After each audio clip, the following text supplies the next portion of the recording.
Bonjour, c'est Gigal. Alors aujourd'hui pour parler d'un sujet bien particulier, Saint-Sulpice et le vitrail entre guillemets sacrifié avant l'équinoxe du printemps. Tout d'abord, vous allez vous dire, mais pourquoi je m'intéresse tant à cette église de Paris, la plus grande après Notre-Dame de Paris?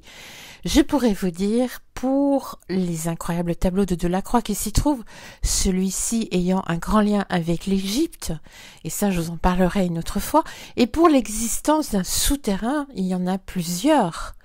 Mais il y en a un particulier entre cette église et l'église de Saint-Germain-des-Prés, un ancien lieu de culte pour la déesse égyptienne Isis, en plein Paris, il y a très longtemps. Mais je vous en parlerai davantage une autre fois. Là, je voudrais souligner une question d'actualité. Rien n'est innocent dans l'histoire qui suit, alors suivez-moi. Il me faut vous parler ici de l'incendie qui a eu lieu dans l'église Saint-Sulpice et du vitrail entre guillemets sacrifié avant l'équinoxe du printemps. Tout d'abord, l'équinoxe du printemps 2019 a donc eu lieu ce mercredi 20 mars 2019 à 22h58. Équinoxe en latin, c'est equinoxium, nuit égale. Et d'un point de vue astronomique, le printemps commence au moment de l'équinoxe vernal qui peut avoir lieu entre le 19 et le 21 mars. Il dure jusqu'au solstice d'été et nous donne jusqu'à 4 minutes de soleil en plus par jour en France. Lors de l'équinoxe, l'axe de rotation de la Terre sur elle-même et l'axe de rotation de la Terre autour du Soleil correspondent exactement.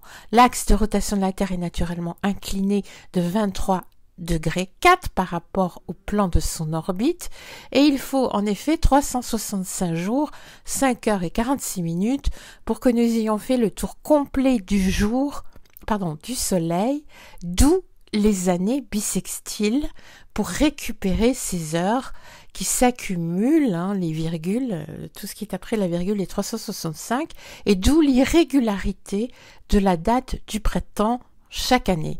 Ce qui explique que les astronomes l'aient avancé au 20 mars l'an passé, en 2018, comme cette année en 2019.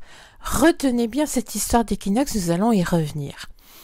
L'incendie à Saint-Sulpice s'est produit le dimanche 17 mars, 3 jours donc avant l'équinoxe de printemps, dans l'église Saint-Sulpice, dans le 6e arrondissement de Paris. Si aucun blessé n'est à déplorer, le feu a touché quand même une porte sud, qui est une porte importante pour cette église, et un escalier classé, tout ceci classé monument historique. Selon la police, ce dimanche après-midi-là, le feu a pris dans un tas de vêtements en dépôt à l'entrée sud de l'église Saint-Sulpice, et je cite, entre guillemets, « les vêtements ne s'enflamment pas tout seuls ». Et donc, selon les analyses du labo central de la police, il s'agit bien d'un incendie criminel, en tout cas volontaire. Le curé a déclaré, je cite, « La porte est très abîmée, derrière un sas avec un escalier et une tribune est à entièrement reconstruire. Un vitrail et un bas-relief du XVIIIe siècle ont été détruits. Il y a de la suie et une odeur de brûlé partout, » explique le curé. Et il y en aurait pour 900 000 € de dégâts tout de même. Ceci posé, nous allons voir aussi que l'on est loin des scénarios envisagés par certains dans le terrible climat actuel, comme une destruction volontaire du patrimoine chrétien en France, et qui hélas arrive vraiment beaucoup en ce moment. Mais je ne pense pas que ce soit ici le cas, en tout cas dans un sens strict. On est loin aussi, je pense, de toute forme de terrorisme dit classique. Je peux me tromper, mais vous allez voir que l'on est dans, mon opinion en tout cas, dans quelque chose de très particulier. Alors, d'abord, un peu d'histoire. Saint-Sulpice a pris son nom du saint même qui s'appelait Sulpice le Pieux, qui est né en 576. Et on l'appelait aussi le Bon ou le Débonnaire. Il a été évêque de Bourges et chapelain du roi Clotaire II et était connu pour son amour des pauvres car il avait choisi de vivre comme eux. Alors, déjà, une bonne chose. Ensuite, Saint-Sulpice fut construite et reconstruite plusieurs fois au cours de l'histoire et notamment ses tours nord et sud. Vers 1642, un curé de Saint-Sulpice, Jean-Jacques Ollier, fit une opération d'évangélisation du Canada. Il fonda la Société Notre-Dame de Montréal. Cette ville, à cette époque, s'appelait Ville-Marie et elle devint Montréal en 1642, la même année. Cette histoire est à l'origine d'une extraordinaire légende, celle du grand monarque, à savoir que Saint Vincent de Paul, avec une compagnie réputée secrète à l'époque, celle des prêtres de Saint-Sulpice, ou du Saint-Sacrement, c'est un deuxième nom de cette compagnie, aurait emmené au Québec en grand secret un garçon de 4 ans, descendant du roi David et de Jésus. Alors ça, c'est une histoire qui a fait beaucoup couler d'encre.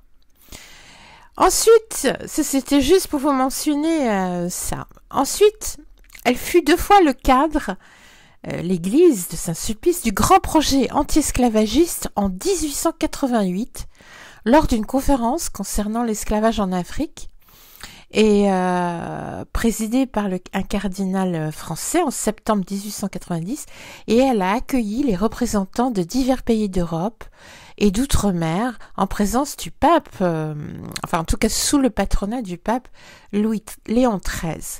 Donc là, ce lieu a aussi été marqué par les premiers mouvements contre l'esclavagisme. Ensuite, sous la Révolution, l'église devint le temple de la raison, puis le temple des victoires. Et le physicien Claude Chappe y installe sur chacune des tours un télégraphe optique. La tour sud était le point de départ de la ligne sud qui allait à Lyon dès 1798, puis jusqu'à Turin à partir de 1805, et dont les premiers relais se situaient à Villejuif, alors que la tour nord communiquait avec Fontenay-aux-Roses, et elle allait jusqu'à Strasbourg en 1798, puis à Mayence en 1813. L'église elle a aussi servi de télégraphe.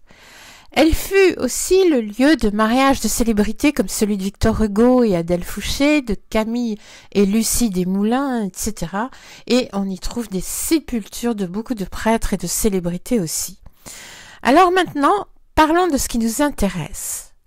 Le transept de l'église abrite un gnomon, en grec, gnomon ça veut dire moyen de savoir, qui est en astronomie un outil de mesure qui permet de déterminer avec précision la position du Soleil et donc une période de l'année.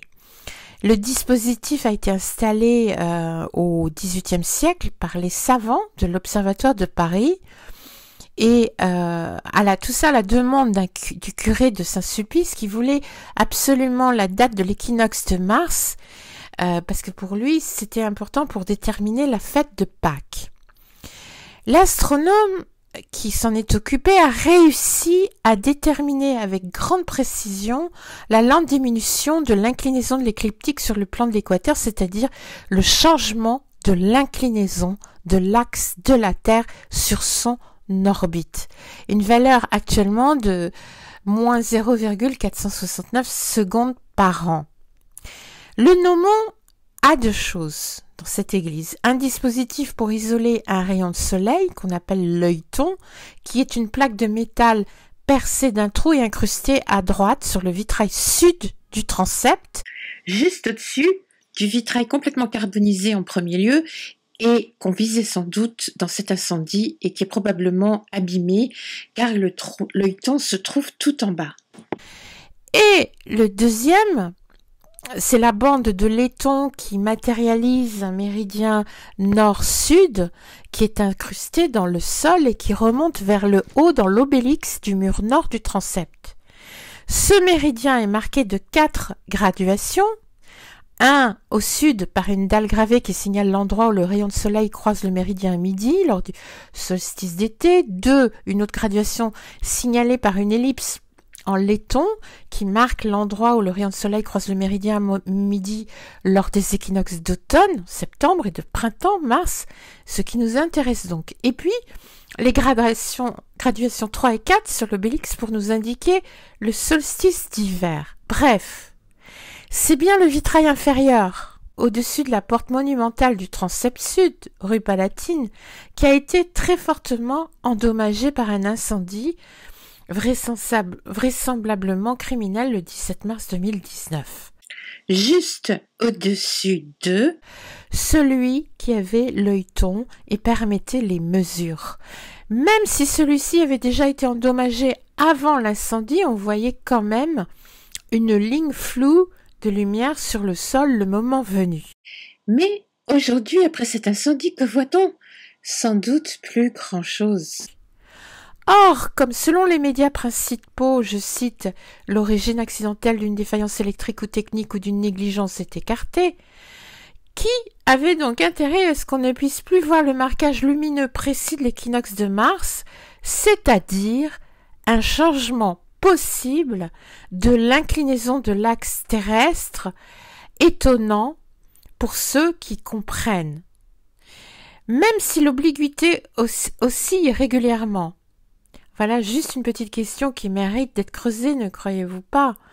C'est curieux quand même. Est-ce que ça nous cache un changement possible de l'inclinaison de l'axe terrestre qui serait étonnant? Et même si le gnomon de Saint-Sulpice est l'un des 3 marqueurs astronomiques de Paris, indiquant avec précision le midi solaire, les 2 autres étant la pyramide de l'Hôtel des Monnaies et le petit canon dans les jardins du Palais Royal, pourquoi des astronomes professionnels comme les Cassini ont-ils préféré travailler sur le méridien de Saint-Sulpice plutôt que celui de l'Observatoire de Paris, qui est différent? Et pour d'autres aspects que je n'évoque pas ici dans cette question majeure, je ne vous parle pas de l'ancienne chapelle Sainte-Rosine, patronne des alchimistes, qui se trouvait sous l'église, et le lien avec le Razès, ni le lien avec le grand Saint-Antoine d'Égypte, né à Fayoum, car beaucoup de réponses se trouvent en Égypte, mais ce sera pour une autre fois. En tout cas, réfléchissez à cette question qui, pour moi, est importante. À très bientôt les amis.